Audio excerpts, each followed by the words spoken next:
Evangelho de João, o Evangelho segundo João, capítulo 3, do versículo 1 ao 15. Diz assim a palavra do Senhor. Havia entre os fariseus um homem chamado Nicodemos, um dos principais dos judeus. Este de noite foi ter com Jesus e lhe disse: Rabi, sabemos que és mestre vindo da parte de Deus, porque ninguém pode fazer esses sinais que tu fazes, se Deus não estiver com ele. A isso respondeu Jesus: em verdade te digo, que se alguém não nascer de novo, não pode ver o reino de Deus. Perguntou-lhe Nicodemos: como pode um homem nascer sendo velho? Pode porventura voltar ao ventre materno e nascer segunda vez? Respondeu Jesus: em verdade te digo, quem não nascer da água e do Espírito não pode entrar no reino de Deus. O que é nascido da carne é carne, e o que é nascido do Espírito é Espírito. Não te admires de eu te dizer: importa-vos nascer de novo. O vento sopra onde quer, ouves a sua voz, mas não sabes onde vem, nem para onde vai. Assim é todo o que é nascido do Espírito. Então lhe perguntou Nicodemos: como pode suceder isso? Acudiu Jesus: tu és mestre em Israel e não compreendes estas coisas? Em verdade te digo, que nós dizemos o que sabemos e testificamos o que temos visto. Contudo, não aceitais o nosso testemunho. Se tratando de coisas terrenas, não me credes. Como crereis se vos falar das celestiais? Ora, ninguém subiu ao céu, senão aquele que de lá desceu, a saber, o Filho do homem que está no céu. E do modo por que Moisés levantou a serpente no deserto, assim importa que o Filho do homem seja levantado, para que todo o que nele crê tenha a vida eterna. Vamos orar pedindo para que o Senhor nos conduza na exposição e também no entendimento da sua palavra. Pai, seria impossível discernirmos a sua voz se não fosse pelo teu Espírito Santo. Seria impossível compreendermos a tua verdade contida na Escritura se antes não nascêssemos de novo. Pai, porque para o homem natural é simplesmente loucura as palavras do Senhor. Pai, mas para aquele que crê é poder de Deus para a salvação. Por isso eu quero orar a Ti, pedir ao Senhor que o Senhor nos instrua nessa noite. Que o Senhor toque o nosso coração, fale conosco através da Sua Santa Palavra, nos conduza no entendimento daquilo que esse texto nos traz. Pai, acima de tudo, toca-nos de uma forma definitiva, imutável, a ponto de que possamos entender claramente de que o Senhor fala conosco essa noite. Queremos ouvir a voz do Seu Espírito Santo. Em nome de Jesus. Amém. Eu queria fazer uma introdução breve para a gente entrar diretamente nesse texto, porque ele é riquíssimo e eu gostaria de poder tratar de tudo aquilo que ele trata hoje, ou pelo menos um pouco daquilo que ele trata hoje. Existe uma diferença entre a definição que os homens dão para a vida e a definição que Jesus Cristo dá para a vida. Para os homens, a vida se resume no período entre... Alguns homens, a vida se resume entre o período em que ele nasce até que ele morra. Para alguns homens a vida é isso. Tem início quando ele nasce e termina quando ele morre. Para Jesus Cristo, a verdadeira vida tem início quando o homem crê e jamais tem fim. Essa é a definição de vida que nós encontramos em Cristo. O próprio Jesus, ele vai dizer no capítulo 11 desse mesmo livro, que eu sou a ressurreição e a vida, quem crê em mim, ainda que morra, viverá. Para Jesus Cristo, a definição de vida é: quando você crê, você passa a viver de verdade. E é uma vida que jamais termina. Essa é a definição de vida que nós encontramos nele. Olhando já diretamente para esse texto, esse diálogo entre Jesus e Nicodemos vai tratar de algo que é fundamental para que todo cristão entenda. Por isso que ele é tão belo, por isso que esse texto é tão fantástico. Jesus aqui trata com aquele homem religioso acerca do novo nascimento, do nascer de novo, o nascer do Espírito, o nascer do alto, nós vamos ver. E esse texto vai nos mostrar que o novo nascimento não é resultado de sua religião, muito menos do cargo que você ocupa na sua religião. Veja o verso 1 comigo aí, diz assim: havia entre os fariseus um homem chamado Nicodemos, um dos principais dos judeus. Perceba, o novo nascimento não é resultado da religião e nem do cargo que ocupamos nela. O homem que foi falar com Jesus era um homem religioso, e não qualquer homem, era um dos principais, era um líder. Perceba que Jesus chama a atenção de um homem religioso, e não é qualquer religioso. Era um líder na sua religião, era um fariseu, era um zeloso da sua religião. O termo usado aqui, o principal dos judeus, o termo judeus usado nesse evangelho, ele é comumente usado para se referir aos religiosos. E Jesus vai dizer, olha, o texto aqui, João vai dizer, o principal, ou um dos principais dos judeus, vieram encontrar com Jesus naquele dia, ou naquela noite. Um religioso vai até ele. É interessante a gente ver, irmão, que o religioso está sendo advertido por Jesus acerca do novo nascimento. É interessante a gente ver que Jesus não vai falar de novo nascimento com Zaqueu, por exemplo. Um homem que se enriqueceu de forma ilícita. Jesus, ele não vai falar de novo nascimento com a mulher samaritana, por exemplo, que teve 5 divórcios e agora estava vivendo com um homem que não era marido dela. Jesus não vai falar de novo nascimento para o ladrão da cruz. Um homem que viveu à margem da lei e foi condenado como criminoso. Jesus não fala de novo nascimento com essas pessoas. Jesus fala de novo nascimento com um religioso. Isso aqui nos ensina muitas coisas. Um religioso, um mestre, um líder na sua religião, estava ouvindo de Jesus sobre nascer de novo, sobre a necessidade de nascer de novo. Talvez o homem mais difícil de ser salvo é aquele que acredita piamente que ele pode ser salvo por aquilo que ele faz. Talvez a pessoa mais difícil de se converter ou se convencer do erro é aquela que acredita piamente que está correta, de que está certa. O homem mais difícil de ser convencido da salvação soberana de Deus, da salvação soberana e graciosa de Deus, é o religioso que julga ser capaz de contribuir com Deus para a sua salvação. Um religioso estava sendo advertido acerca do novo nascimento. Vamos ver o que isso significa. O novo nascimento não é resultado da sua religião, irmão, e nem do cargo que você ocupa nela. Nós vamos ver que é uma ação soberana, completa e direta do próprio Deus. Há uma diferença enorme entre o que a religião diz e o que o Evangelho diz. Apenas ilustrando que isso já foi dito algumas vezes aqui.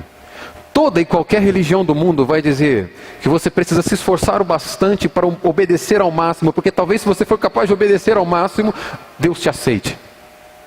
Toda religião vai te dizer, obedeça, faça tudo direitinho, porque senão Deus vai te pegar.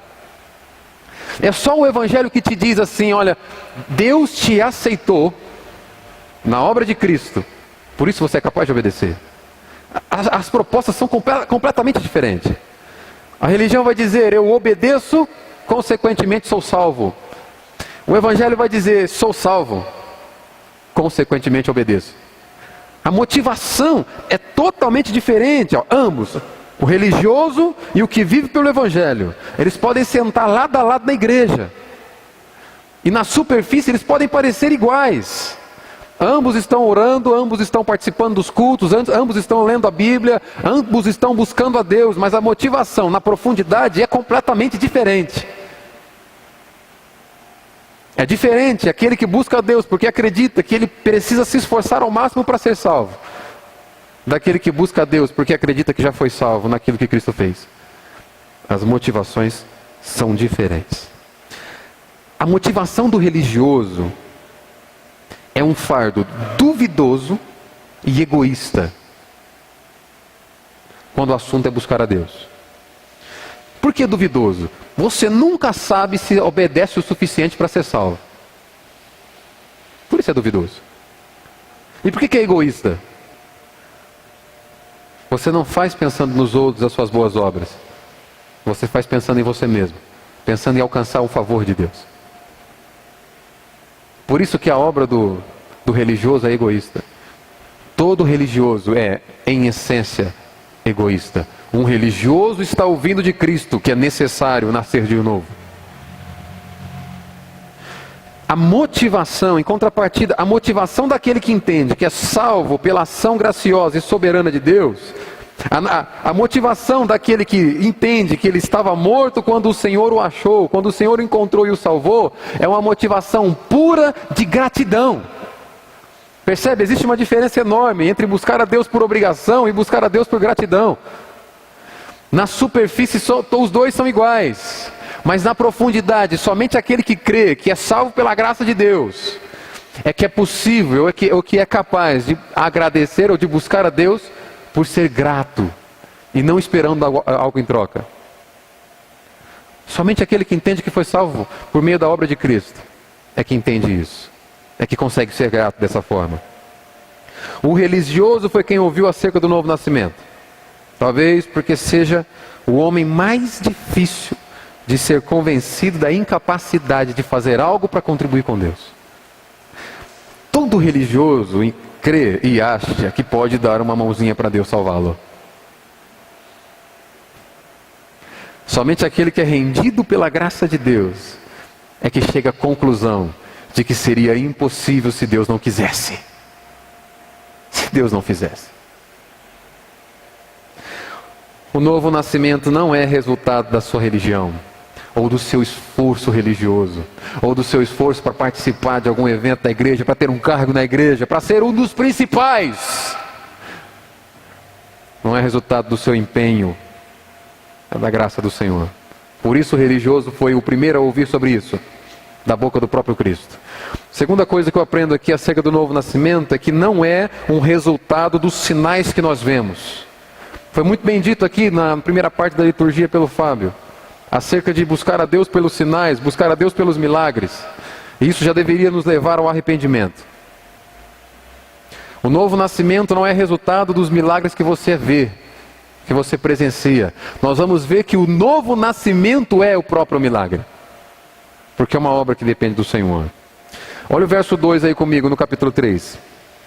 Este, está falando de Nicodemos, de noite foi ter com Jesus e lhe disse: Rabi, sabemos que és mestre vindo da parte de Deus.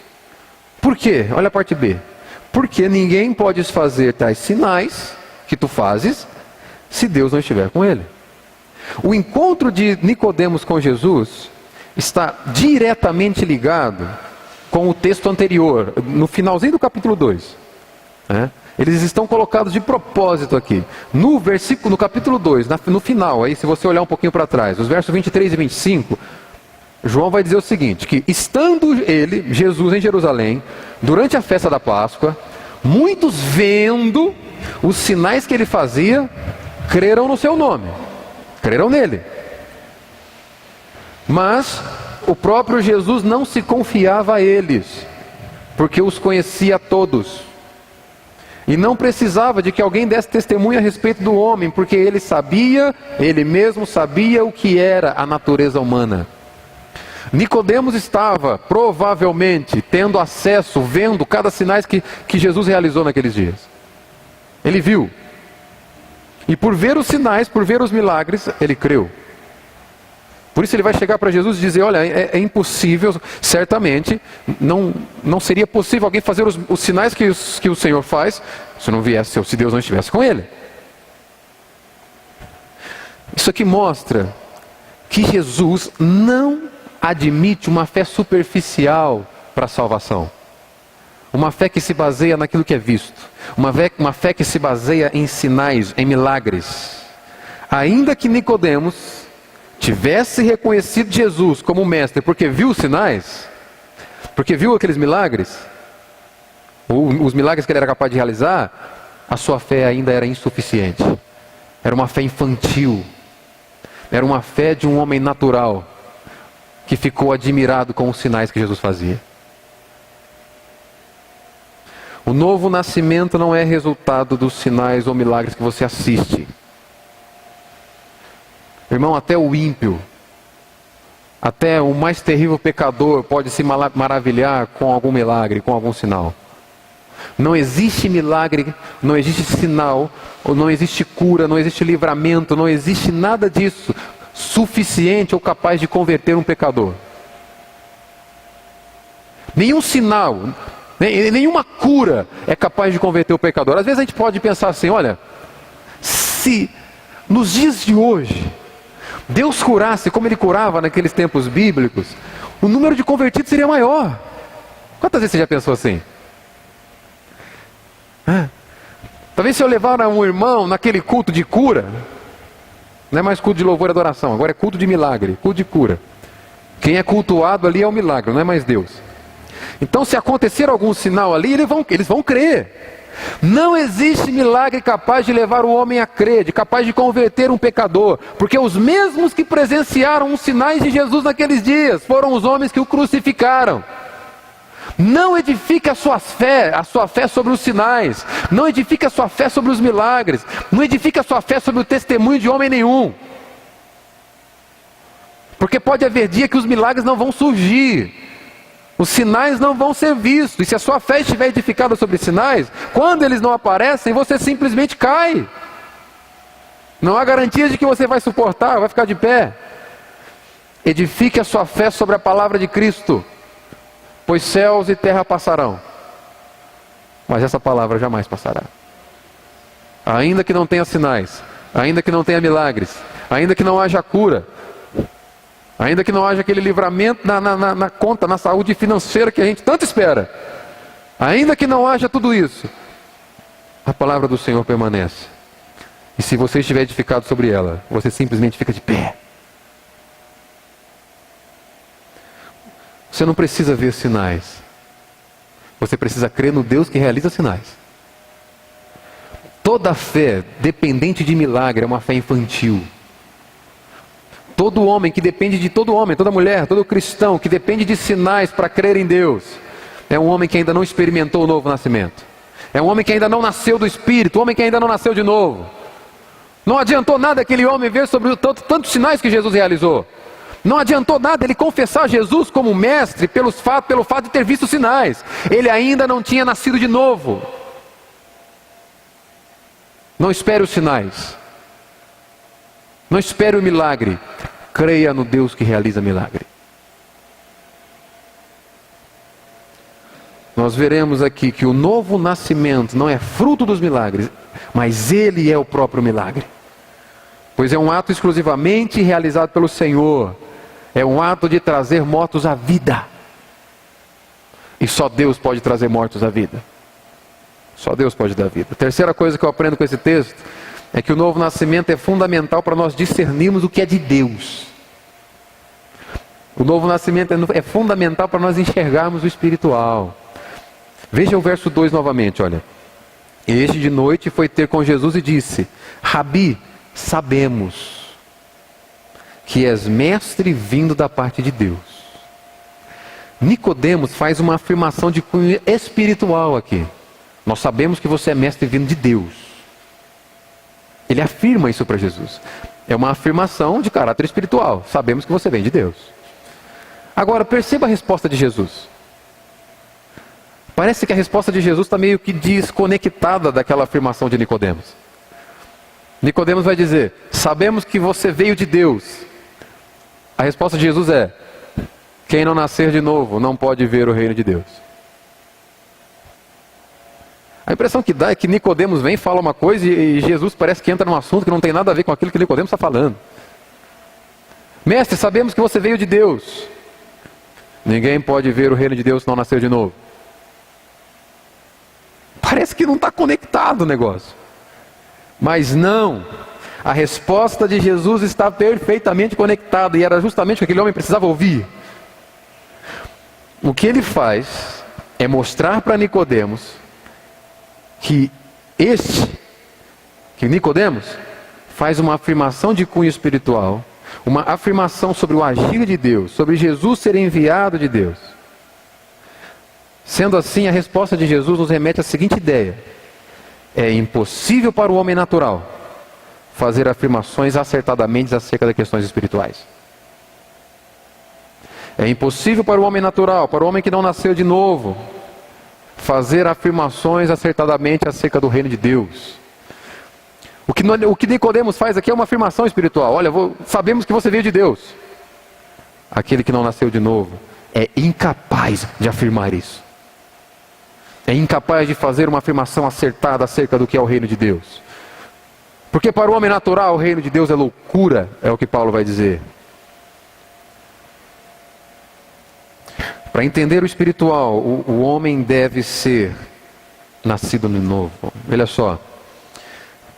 Eu gosto de usar esse exemplo para a gente entender essas diferenças. Só existem duas categorias de homens, né? Às vezes algumas pessoas dizem que homem é tudo igual, mas na verdade não. Só existe dois. Existe o morto e o vivo. É isso. Existe o miserável e o insuficiente. Vou te falar um pouquinho a característica desses dois. Eu já falei algumas vezes aqui, mas é bom para ilustrar. Todo homem só pode experimentar essas duas condições. Ou ele está morto, ou ele está vivo. Não existe um meio termo, não existe um meio do caminho. Não existe o moribundo, sabe? Não. Ou ele está morto, ou ele está vivo.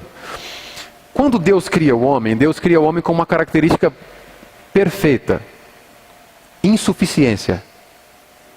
O homem é insuficiente. Às vezes quando a gente ouve a palavra insuficiente, dá a impressão de algo que não é bom, né? Bom seria se fosse suficiente. Não. Mas Deus cria o homem perfeitamente insuficiente em si mesmo, para ser completamente dependente de Deus. Esse é o homem perfeito criado por Deus. Dependente de Deus. Insuficiente em si mesmo. O que acontece na queda, né? Na queda do homem, o que acontece é que ele sai da posição de insuficiente e cai para a posição de miserável. Por quê? Ele continua sendo dependente de Deus, completamente dependente de Deus, mas ele é incapaz de enxergar isso.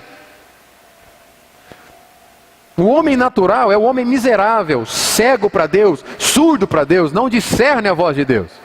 Simplesmente porque não o reconhece. Deus é espírito, e Paulo diz que o homem natural não entende as coisas do espírito. O homem miserável, irmão, é comparado a um cego. Esse exemplo é interessante. Você não precisa apenas que os seus olhos estejam perfeitos para você enxergar. Você precisa dos seus olhos e você precisa de luz. Se você estiver com os olhos perfeitos em um ambiente escuro, você vai enxergar o quê? Nada. O homem que enxerga, o homem que tem os olhos perfeitos, é o homem insuficiente, criado por Deus, que depende da luz do mundo para enxergar. Depende da luz do mundo, que é o Senhor, para discernir a voz de Deus. Esse é o homem insuficiente. Agora o miserável é cego. Não importa o quanto de luz há no ambiente, ele simplesmente não consegue discernir, não consegue ver. Porque algo está errado com o olho dele. Esse é o homem miserável. Cristo está reinando no mundo. Esse é o homem natural. Cristo está governando as nossas vidas. E o infeliz é incapaz de entender isso. Porque está morto. O novo nascimento é quando nós somos promovidos à insuficiência. O novo nascimento é quando nós saímos da condição de miseráveis e alcançamos a condição de completamente dependentes de Deus, sendo sabedores que se não fosse Deus nós estaríamos fritos. Esse é o novo nascimento. Jesus leva Nicodemos ao entendimento da insuficiência, da limitação de seu saber religioso. E a necessidade desesperadora que ele tinha de nascer de novo, para de fato conhecer ou compreender o agir de Deus. Veja o verso 9 comigo. Então, lhe perguntou Nicodemos: como pode suceder isso? Acudiu Jesus: tu és mestre em Israel e não compreende estas coisas? Em verdade, te digo, que nós dizemos o que sabemos e testificamos que temos visto. Contudo, não aceitais o nosso testemunho. Se tratando das coisas terrenas, não me credes, como crereis se vos falar das celestiais? O apóstolo Paulo, ele traz luz sobre essas palavras de Cristo, quando ele escreve lá em 1 Coríntios, não precisa abrir, no capítulo 2, nos versos 14 e 16, Paulo vai dizer assim: ora, para o homem natural não aceita. Esse aceitar aqui é pegar, levar consigo, aprender. O homem natural não carrega, ele não leva para si as coisas do Espírito de Deus, porque eles são loucura. E não pode entendê-las, porque elas se discernem espiritualmente. Porém, o homem espiritual julga todas as coisas, mas ele mesmo não é julgado por ninguém. Verso 16, ele diz assim: pois quem conheceu a mente do Senhor, que possa instruir? Nós, porém, temos a mente de Cristo. Nenhum conhecimento religioso supera o novo nascimento quando o assunto é a possibilidade de entender a vontade de Deus. Nenhum conhecimento acadêmico, nenhum conhecimento religioso, nenhum conhecimento fruto do meu esforço próprio de pesquisa pode superar o novo nascimento quando o assunto é entender e discernir a voz de Deus. Nenhum homem alcança isso por si só. O milagre precisa acontecer nele. Ele precisa nascer. Irmãos, existe uma relação inseparável entre o novo nascimento e a palavra de Deus. É impossível um sem o outro. Primeiro, o novo nascimento ele está intimamente ligado às Escrituras. Não precisa abrir, em Romanos capítulo 10, verso 17, o apóstolo Paulo diz assim: e assim a fé vem. Essa fé que salva, essa fé que faz com que o homem tenha o discernimento da sua condição e busque a Deus. Essa fé vem pela pregação. E a pregação pela palavra de Cristo. Em outras traduções vai dizer assim: a fé vem por ouvir as palavras de Cristo. Não há novo nascimento sem Escritura. Eles estão intimamente ligados. Só é possível nascer de novo se a palavra for pregada, se ela for ouvida, se ela for crida. Ainda nesse intento, Paulo vai dizer em Efésios capítulo 1, verso 13: em quem também vós, em Cristo, depois que ouvistes a palavra da verdade. Que palavra é essa? O evangelho da vossa salvação, e tendo nele crido, fostes selados com o Espírito Santo da promessa. O selo do Espírito é a declaração de Deus que pertencemos a Ele. Esse é o selo do Espírito. Algo que é impossível se não houver pregação do evangelho, se não houver Escritura. A relação íntima e incrível que tem entre o Espírito e a palavra. O Espírito que é que possibilita o novo nascimento. Por isso nós vamos ler nascer do Espírito. A relação que existe entre o Espírito e a palavra é que sem o Espírito é impossível entender a palavra. E Deus não dá a ninguém do seu Espírito se não for por intermédio da palavra. Por isso que eles estão intimamente ligados. Entenda uma coisa, irmão: não há conhecimento de Deus sem o Espírito Santo. Desconfie de todo aquele que se diz cheio do Espírito e é biblicamente ignorante. É impossível. Ser cheio do Espírito é sinônimo de ser cheio, ser moldado, ser transformado pela palavra de Deus. Não há alguém que se possa se dizer cheio do Espírito e é biblicamente ignorante, e rejeita a Escritura e se afasta dela. Desconfie desse homem.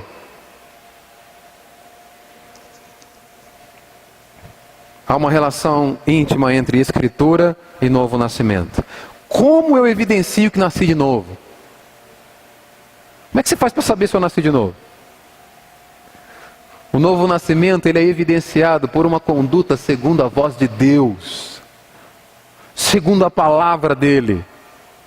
Paulo vai dizer em Romanos capítulo 12, verso 1 e 2: rogo-vos, pois, pelas misericórdias do Senhor, que apresentei os vossos corpos por sacrifício vivo, santo e agradável a Deus, que é o vosso culto racional. E não vos conformeis com este século, antes sejam transformados pela renovação da vossa mente, para que experimenteis a boa, agradável e perfeita vontade de Deus. Então, pensa comigo só um pouquinho isso aqui. Paulo está dizendo o seguinte: todo aquele que nasceu de novo é capaz de oferecer culto racional a Deus. Todo aquele que nasceu de novo é capaz de ser um sacrifício vivo para Deus. O contexto de adoração no Antigo Testamento envolvia a apresentação de sacrifícios. Matava seus animais e apresentava. Paulo vai dizer: com os cristãos não é assim. Você é o sacrifício. Um sacrifício vivo, o seu corpo, onde você está, sendo quem você é, você aponta para Deus. Isso é um culto racional. E é racional porque ele é discernido pela vontade, que é boa, perfeita e agradável, e te molda. A única forma de você não se conformar com este século, irmão, é ser conformado à palavra de Deus. Você evidencia que nasceu de novo quando através dos seus membros, através das suas ações, a palavra é vista. Não há novo nascimento sem palavra. Paulo ainda tratando disso. Como eu evidencio que nasci de novo? Como é que você vai saber se eu nasci de novo? Como que eu vou saber se você nasceu de novo? Em Efésios 4:1, Paulo diz assim: rogo-vos, pois, novamente, eu, prisioneiro no Senhor, que andeis. Andar aqui é sinônimo de viver, de modo digno da vocação que fosse chamado. Existe uma forma coerente de se viver. A maneira que Paulo sai da carta de Efésios, da parte teórica da carta para a parte prática da carta, é dizendo o seguinte: ó, você demonstra que é nascido de novo quando vive de acordo com aquilo que aprendeu. Você demonstra que é nascido de novo quando o seu comportamento é coerente com a palavra, com a voz, com a vontade de Cristo. Eu não demonstro que nasci de novo quando prego. Eu não demonstro que nasci de novo quando canto, quando oro, quando falo alguma coisa. Eu demonstro que nasci de novo quando, através das minhas ações, você é capaz de ver aquilo que está escrito como voz de Deus. Ainda esse capítulo 4 de Efésios tem algo fantástico. Paulo vai dizer assim no verso 22: vos despojeis, quanto ao trato passado, quanto à velha forma de viver, vos despojeis do velho homem. Verso 22. E no verso 24 ele vai dizer assim: e assumam e revistam-se do novo homem, criado segundo Deus. Como isso é possível? Como que eu posso? E a expressão é essa, é despojar, tirar. É como trocar de roupa.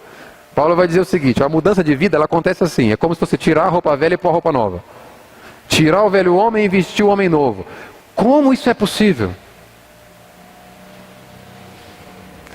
Eu pulei o verso 23 de propósito, porque no verso 23 ele diz assim: e vos renoveis no espírito da vossa mente. Somente uma mente cheia da vontade de Deus pode fazer com que você tenha um comportamento de um homem nascido de novo. O novo nascimento é uma obra absolutamente impossível aos homens. Veja o verso 4 comigo, lá do capítulo 3 de João.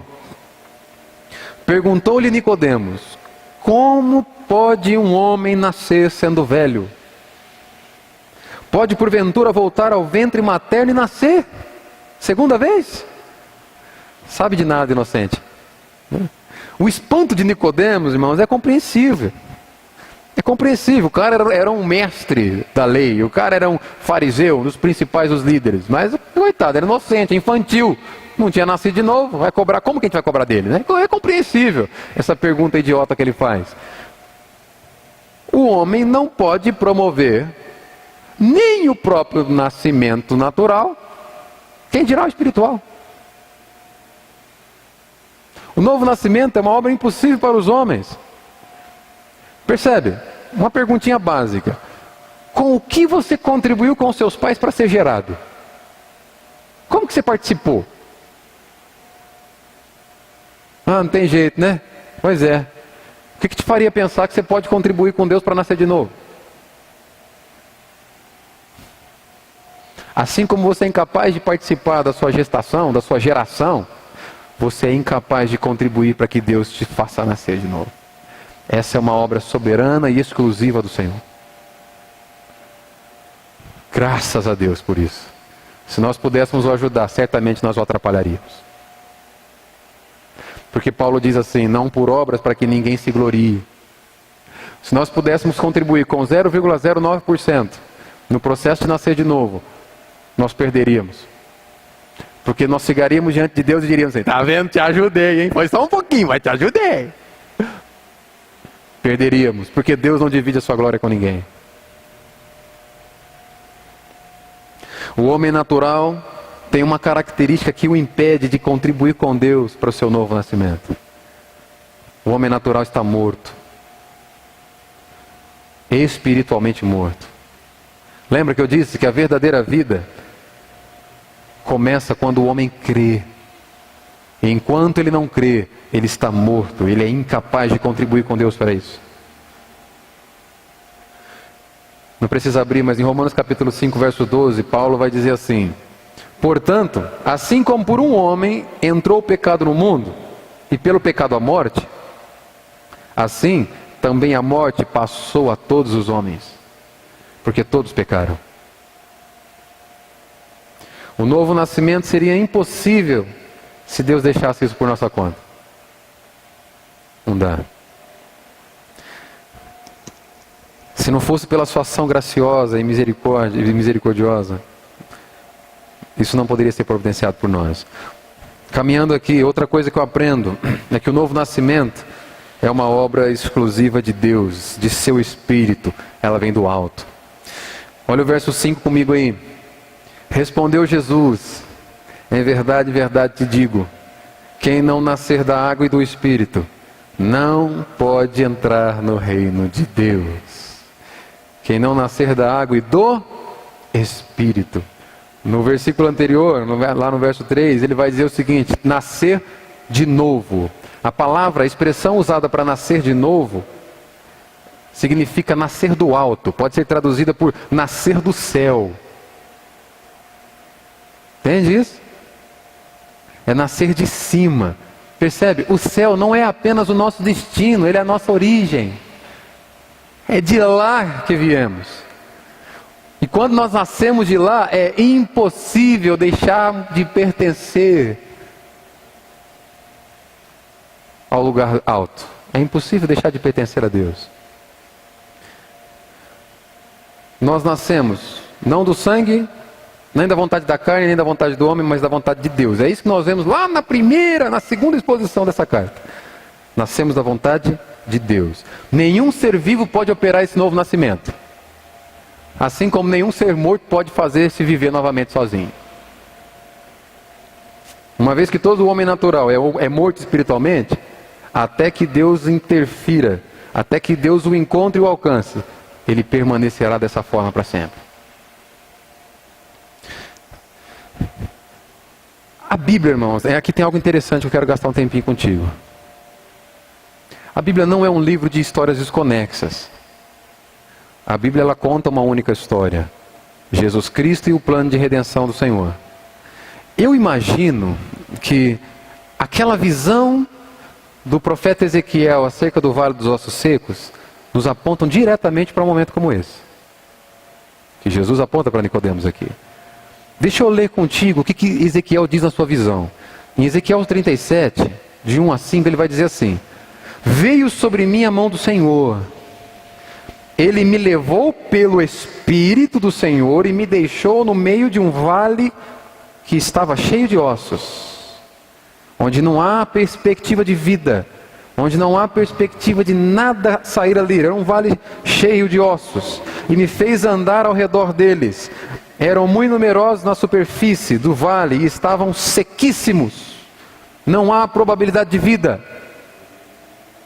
Então me perguntou o Senhor: filho do homem, acaso poderão reviver esses ossos?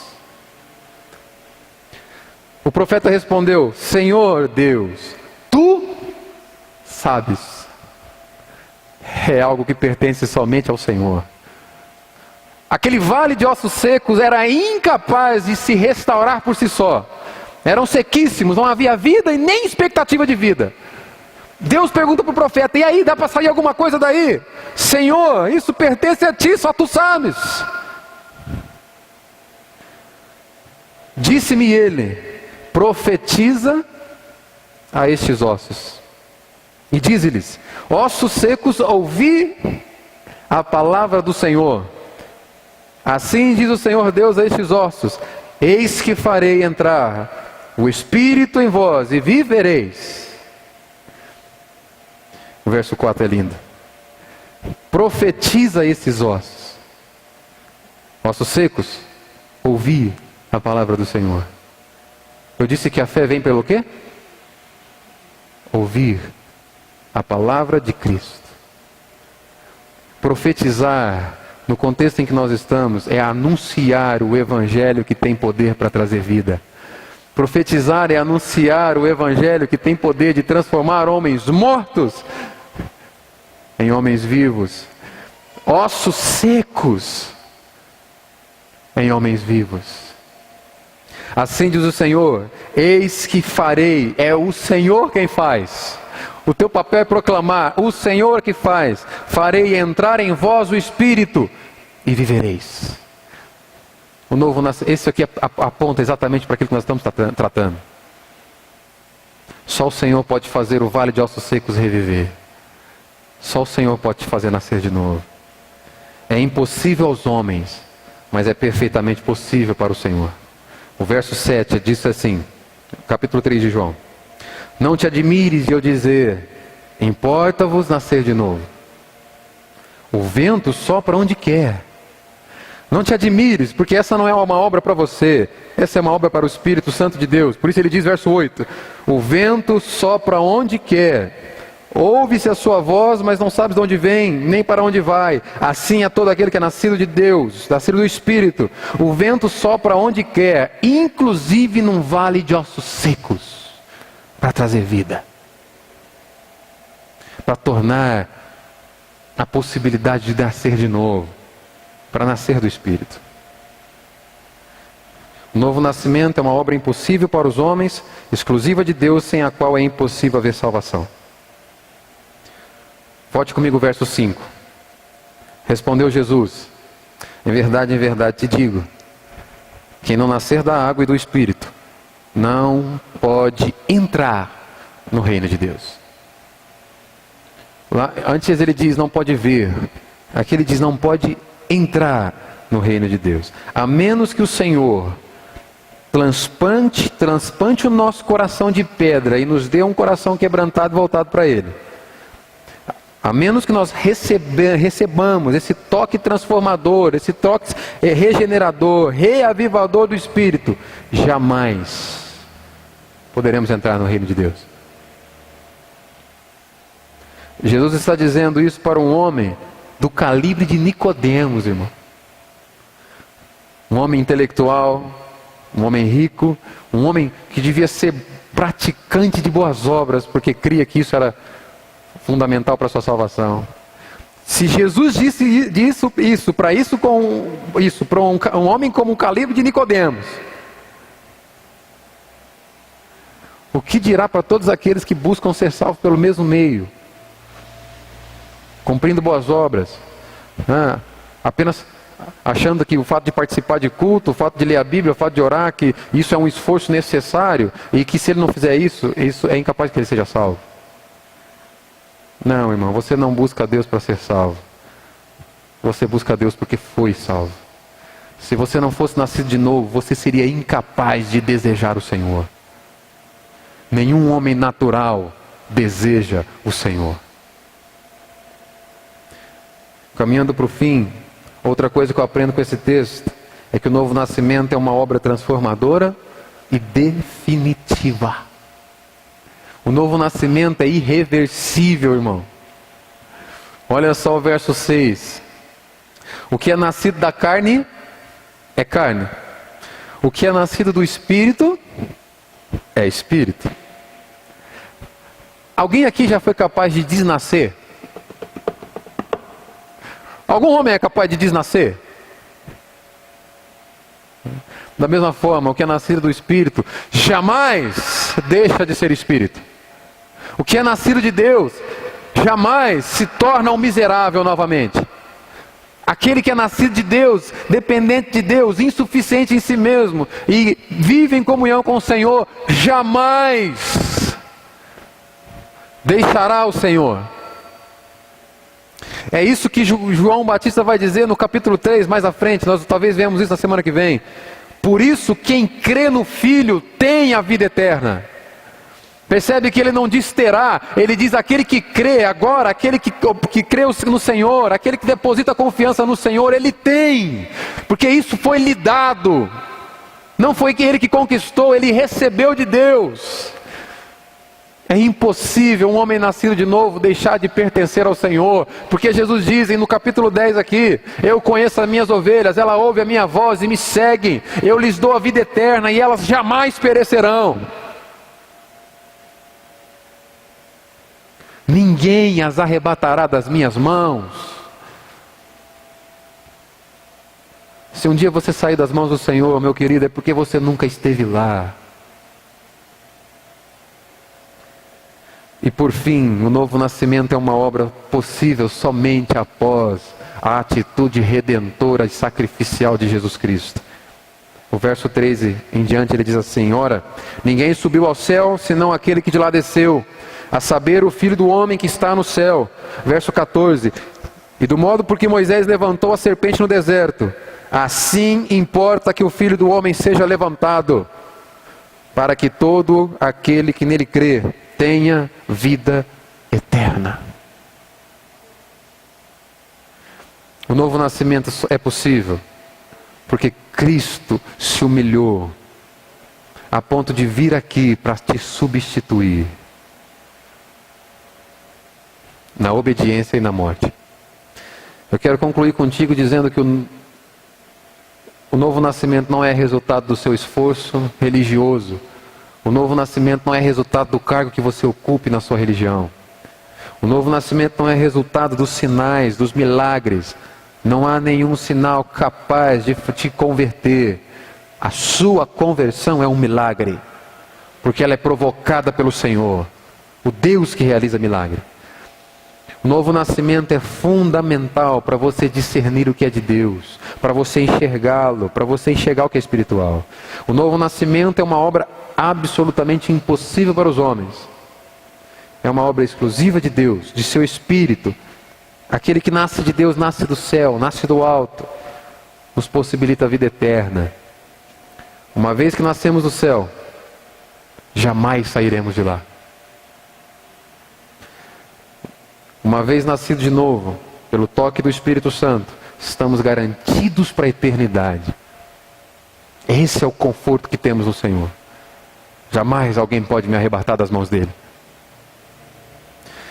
Jesus Cristo se entregou por isso. Ele nos possibilita sermos transformados em filhos de Deus, em homens e mulheres nascidos de novo.